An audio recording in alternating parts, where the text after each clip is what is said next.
नमस्कार दोस्तों, मैं हानि गोराई आप सबका स्वागत करता हूं। आज हम इस वीडियो में आरआरसी ग्रुप डी के प्रीवियस ईयर के रीजनिंग क्वेश्चन देखेंगे। ये जो हम रीजनिंग क्वेश्चन देखेंगे ये सारा का सारा 25 सितंबर 2018 के फर्स्ट शिफ्ट के क्वेश्चन देखेंगे। तो चलिए पहला नंबर क्वेश्चन में चलते हैं। ये आपके स्क्रीन में, वीडियो को पॉज कर लीजिए और क्वेश्चन को बनाइए। यह क्वेश्चन आपको होमवर्क के लिए दिया गया था और होमवर्क के क्वेश्चन का आंसर हमेशा हमारे कमेंट बॉक्स में देना होता है। तो चलिए आशा करते हैं ये क्वेश्चन आपका बन चुका है। अब हम इसको बनाते हैं, आप अपने आंसर को मिला लीजिए। यह क्वेश्चन हमारा वेन आरेख से है और बहुत ही अच्छा क्वेश्चन है। इसमें क्या क्या दिया गया है चलिए सबसे पहले देख लेते हैं। लंबाई, चौड़ाई और आयाम। तो देखिए लंबाई और चौड़ाई के बारे में तो हम जानते हैं। ये हो गया हमारा लंबाई और ये हो गया हमारा चौड़ाई। ठीक है, एक को आप लंबाई मान सकते हैं, एक को आप चौड़ाई मान सकते हैं। ठीक है, अब आगे जो है आयाम, यह क्या है। अब इसमें देखिए आप इस प्रकार से भी दे सकते हैं या फिर इस प्रकार का भी आप अपना आंसर दे सकते हैं। लेकिन इसमें सही क्या है, आपको आयाम के बारे में अगर पता है तो आप सही फाइंड कर सकते हैं। अगर आपको आयाम के बारे में पता नहीं है तो ये दोनों में आपको डाउट होगा। अब आयाम जो है उसके बारे में जान लेते हैं। तो देखिए आयाम हम उसे कहते हैं जो कि लंबाई और चौड़ाई को ही आयाम कहते हैं। किसको हम आयाम कहते हैं? लंबाई और चौड़ाई को ही हम आयाम कहते हैं। तो हमारा जो ये है आपका जाके चित्र ये गलत हो जाता है, इसलिए हम इसको मिटा दिए और ये हमारा सही बन जाता है। क्योंकि आयाम जो है ये लंबाई चौड़ाई दोनों होता है, तो जिसके कारण आपका जाके आयाम जो है सबसे बड़ा हो जाएगा और उसके अंदर हो जाएगा लंबाई और चौड़ाई, और दोनों में कोई सटेगा नहीं। ठीक है, क्योंकि दोनों अलग अलग चीज है। तो चलिए इस प्रकार का चित्र देखिए कहीं पे है, तो देखिए ऑप्शन नंबर बी में है जो कि हमारा सही बन जाता है। तो चलिए ये बन गया है। अगला क्वेश्चन बनाइए जो कि कथन निष्कर्ष है। बहुत ही अच्छा क्वेश्चन है और अब स्लोगन का टाइम भी हो गया है। बहुत ही अच्छा स्लोगन है, हर विद्यार्थी के लिए कोई ना कोई अपना स्लोगन होना चाहिए, स्टूडेंट लाइफ में बहुत जरूरी होता है। ठीक है, सरफरोशी की तमन्ना अब हमारे दिल में है। सरफरोशी की तमन्ना अब हमारे दिल में है, देखना है जोर कितना कातिल बाजुए में है। तो हर एक स्टूडेंट को अपना देखना है एग्जाम हॉल में कि एग्जाम का जो क्वेश्चन है उसमें दम कितना है और आपके अंदर दम कितना है। आप उसको हल करके आप आते हैं या फिर आप छोड़ के आते हैं, ये आपको उस टाइम पे पता चलेगा। और उस टाइम पे पता चलने के लिए अभी से आप मेहनत कीजिए, तब जाके आप वहां पर बना के आ सकते हैं या फिर आप वहां पर छोड़ के आएंगे। तो अभी से आप मेहनत कीजिए और आपको अभी एकदम प्रीवियस ईयर का क्वेश्चन बनाना चाहिए, क्योंकि आपके एकदम 2 या 3 महीने में ही ग्रुप डी का कोई एग्जाम जो है होने वाला है। तो चलिए आशा करते हैं आपको समझ में आ गया है। अब हम क्वेश्चन को बनाते हैं। आशा करते हैं आपका क्वेश्चन भी बन चुका है। तो चलिए सबसे पहले पढ़ लेते हैं कथन को। क्या वन्य जीव अभयारण्यों की अखंडता को बनाए रखा जाना चाहिए? बहुत अच्छा क्वेश्चन पूछा गया है, क्या बनाए रखना चाहिए। तो चलिए अब तर्क में देखते हैं। पहला नंबर, हाँ, लुप्त प्राय प्रजातियों को रहने के लिए एक विशेष स्थान दिया जाना चाहिए जो पारिस्थितिक संतुलन को बढ़ावा देता है। एकदम सही बात कहा गया है, पहला नंबर हमारा एकदम सही होता है। क्योंकि अगर हम संरक्षण करके नहीं रखेंगे तो हमारा आगे जो आएगा पीढ़ी वो कैसे देख पाएगा। अभी हम लोग बहुत सारा चीज़ देखने के लिए तरसते हैं, बस इसका कारण एक ही है कि उसका संरक्षण हम लोग नहीं कर पाए हैं। और अगर हम बहुत सारा चीज़ अभी जैसे हैं बाघ, शेर, इस सब का अगर हम संरक्षण करके नहीं रखेंगे तो हमारा आने वाला पीढ़ी नहीं देख पाएगा। फिर हम सिर्फ बस इतना ही होगा, हमारे जुबान से सुनेगा ऐसा होता था लायन, ऐसा होता था टाइगर, लेकिन वह देख नहीं पाएगा। और देखने के लिए हमें अभी उसे बचाना पड़ेगा। ठीक है, तो ये पहला नंबर एकदम सही हो जाता है। लुप्त प्राय प्राणियों को रहने के लिए एक विशेष स्थान दिया जाना चाहिए जो पारिस्थितिक संतुलन को बढ़ावा देता है। एकदम सही बात है। अब दूसरा नंबर क्या है? नहीं, उन्हें आय उत्पन्न करने के लिए अधिक से अधिक अंगुतकों को आकर्षित करना चाहिए। ऑफकोर्स आकर्षित तो करना चाहिए अपना आय बढ़ाने के लिए, लेकिन इतना भी नहीं कि आप उस प्रजाति को ही नष्ट कर दीजिए। प्रजाति रहेगा आपका आय रहेगा, प्रजाति खत्म आपका आय खत्म। इसलिए थोड़ा सा आप अपना आय के बारे में भी सोचिए और थोड़ा सा उनके प्रजाति के बारे में भी सोचिए। अगर बहुत ज़्यादा वो प्रजाति में है तो आप आय करने के लिए सोचिए, अगर बहुत कम मात्रा में है तो उसे संरक्षण करने के बारे में सोचिए, चाहे वो कोई भी जानवर या फिर जंतु या फिर कुछ भी हो, ठीक है, या पक्षी वगैरह जो भी हो, तो उसका संरक्षण जरूरी होता है। तो चलिए दूसरा नंबर हमारा हो जाता है गलत। तो ये हमारा बन गया है। अगला क्वेश्चन को बनाइए, जो कि हमारा बहुत ही अच्छा क्वेश्चन है और इसमें भी आपको बेजोड़ को ही चुनना है, ठीक है। तो चलिए आशा करते हैं आपने चुन लिया है और आपका सही है कि नहीं है आप अपना देख लीजिए, मिला लीजिए, ठीक है। इसमें देखिए 4 को दिया हुआ है, उसमें पहला है आपका जाके सवारी करना, फिर है रेंगना, फिर है तिरना, फिर है आपका जाके सोचना, यानी आपका जगह इसमें से जो अलग हो जाता है वो हो जाता है सोचना। पहले आपको लगेगा कि सवारी करना और रेंगना दोनों अलग अलग चीज़ है, रेंग के जा रहा है और सवारी कर रहे हैं, फिर तीसरा नंबर में लगेगा नहीं तैर रहे हैं, तो तीनों अलग चीज़ हो गया है। लेकिन चौथा नंबर का जो आप देखिएगा तब तो आपका सारा डाउट क्लियर हो जाएगा। तो इसमें हमारा जो आंसर है वो है आपका जाके चौथा नंबर, ठीक है। तो चलिए ये भी बन गया है। अगला क्वेश्चन को बनाइए, यह भी आपका जगह बेजोड़ से ही संबंधित है, ठीक है। देख रहे हैं कितना क्वेश्चन आया हुआ है बेजोड़ से।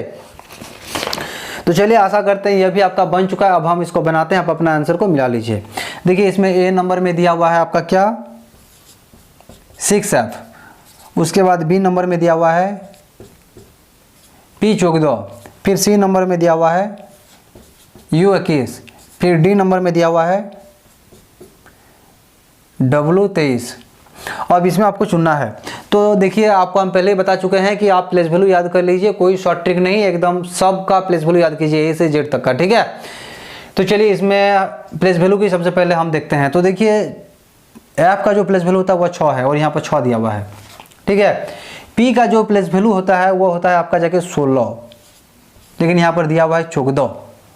लेकिन अभी तक ये हमको पता नहीं कि इसमें प्लेस वैल्यू दिया है कि क्या दिया हुआ है, इसलिए हम अगला भी देखेंगे।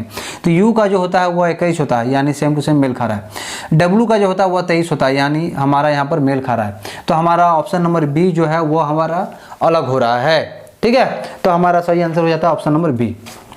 तो चलिए ये भी बन गया है। अगला क्वेश्चन को बनाइए, बहुत ही अच्छा क्वेश्चन है, इसमें आपका कैलेंडर से संबंधित क्वेश्चन है।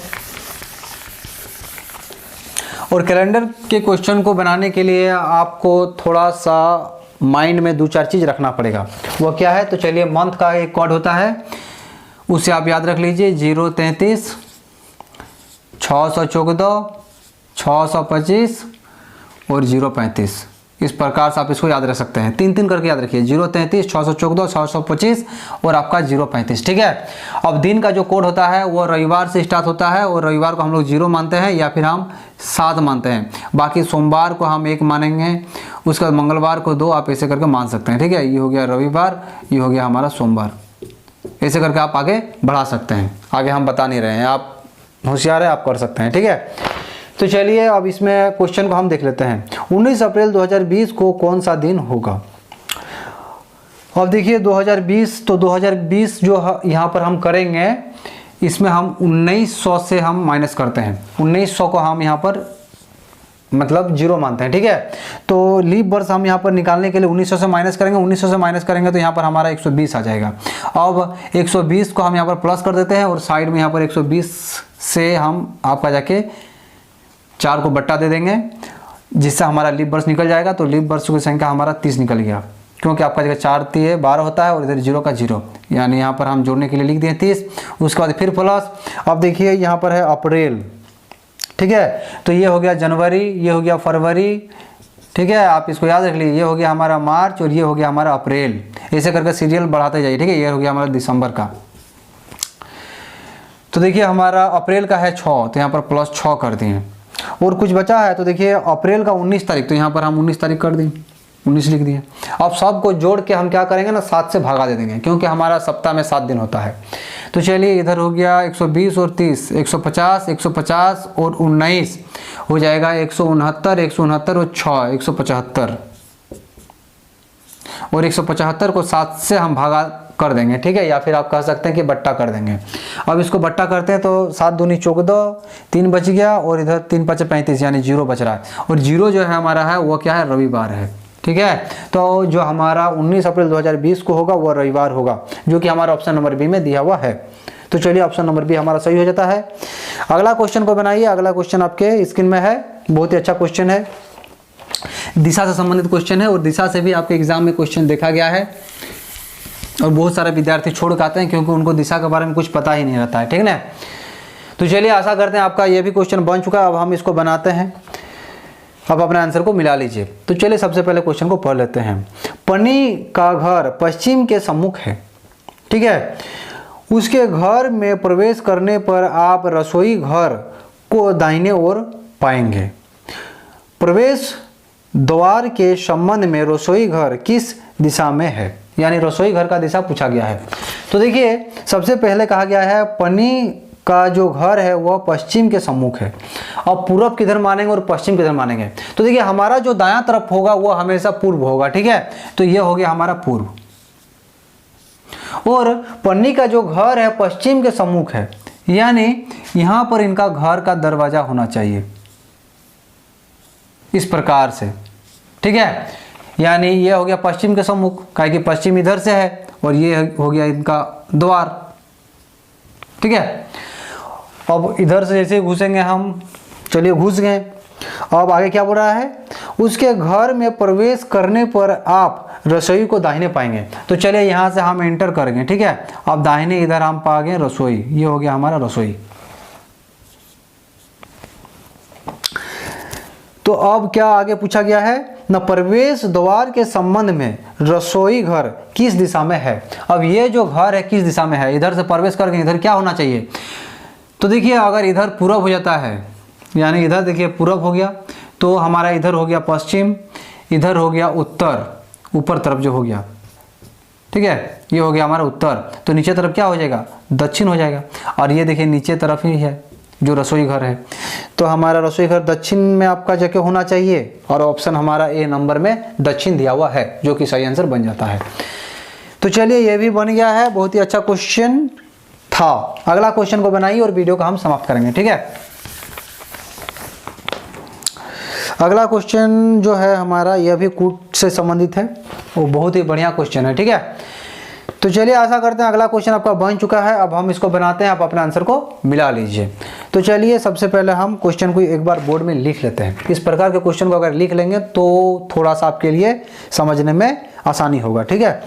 तो चलिए यहाँ पर L दिया हुआ है, उसके बाद E दिया हुआ है, फिर इधर G दिया हुआ है, फिर E दिया हुआ है, फिर यहाँ पर N दिया हुआ है, फिर यहाँ पर D दिया हुआ है, ठीक है। फिर बराबर में इधर आ रहा 12, 5, 7, 51, 44, तो ये सब दिया हुआ है, ठीक है। अब इसमें निकालने के लिए क्या कहा गया है, TREND का निकालने के लिए कहा गया है। इसका क्या होगा, ठीक है।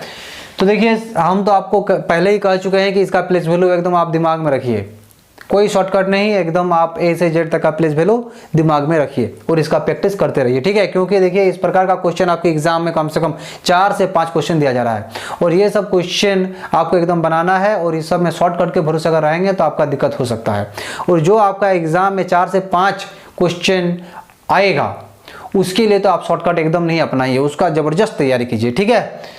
और ये आपका 4 से 5 एकदम क्वेश्चन आता ही है, ठीक है। इसलिए आप इसका कोई शॉर्टकट नहीं अपनाइए, एकदम फोड़ के आइए, दिमाग में रखिए और फोड़ के आइए।